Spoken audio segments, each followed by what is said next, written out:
పల్నాడులో హత్య జరిగింది. మామూలు హత్య అనే కంటే దారుణ హత్య అని చెప్పాలి. నడి రోడ్డుపై రషీద్ అనే వ్యక్తి జిలానీ చేతిలో అత్యంత దారుణంగా హత్యకు గురయ్యాడు. చంపిన విధానంతోనే ఈ హత్య ఏపీలో సంచలనంగా మారింది. అయితే ఇప్పుడు ఈ హత్యలోకి రాజకీయం చేరింది. అది ఇప్పుడు మరింత ప్రకంపనలు రేపుతోంది. అదే జగన్ వినుకొండ పర్యటనకు కారణమైంది.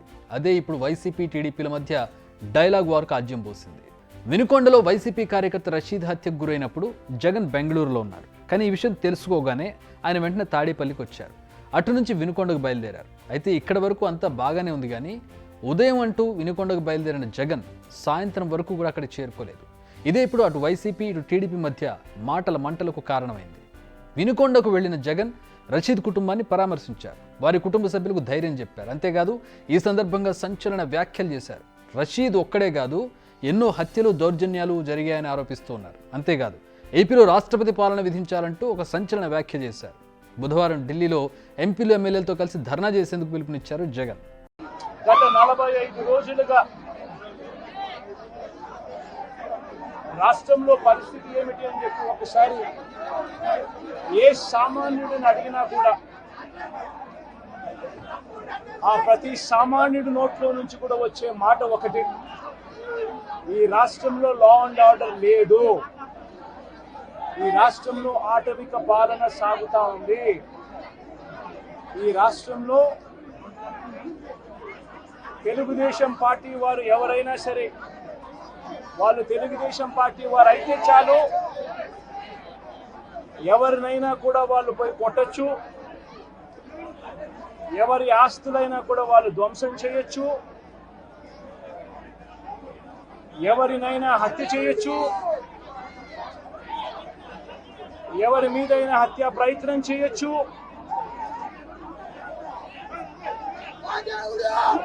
వాళ్ళు ఏమి చేసినా కూడా పోలీసులు ప్రేక్షక పాత్ర మాత్రమే పోషిస్తారు.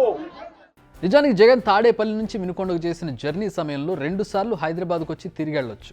ఆయన అంత టైం తీసుకున్నారు. అయితే దీనికి వైసీపీ అనేక కారణాలు చెబుతోంది. వైసీపీ చెప్పిన కారణాలను ఒకసారి చూద్దాం. మొదటిది, జగన్కు కేటాయించిన వాహనం పదే పదే మొరాయిస్తోంది.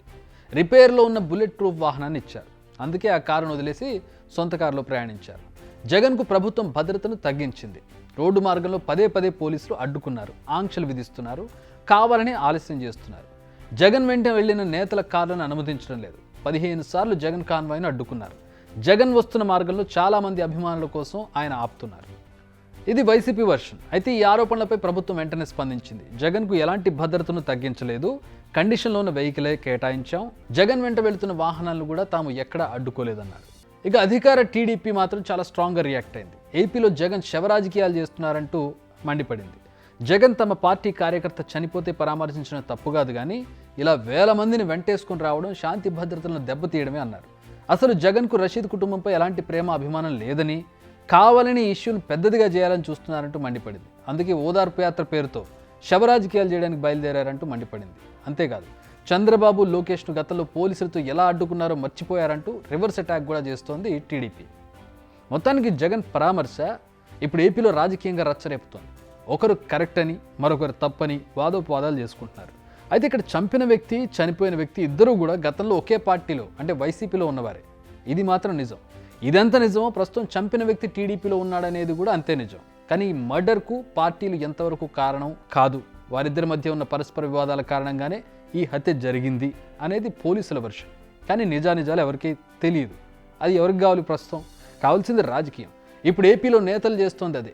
ఈ విషయంతో అయినా జనాల్లోకి రావాలనేది జగన్ ఆలోచన. అలా రావడాన్ని ఎలాగైనా అడ్డుకోవాలనేది అధికార పార్టీ ఎత్తుగడ. మొత్తానికైతే ఈ రాజకీయం ఈ రోజుతో ముగియదు. అదైతే వాస్తవం. బిగ్ టీవీ అవుట్లుక్ కథనాలు నచ్చితే వెంటనే బిగ్ టీవీ ఛానల్ ను సబ్స్క్రైబ్ చేయండి.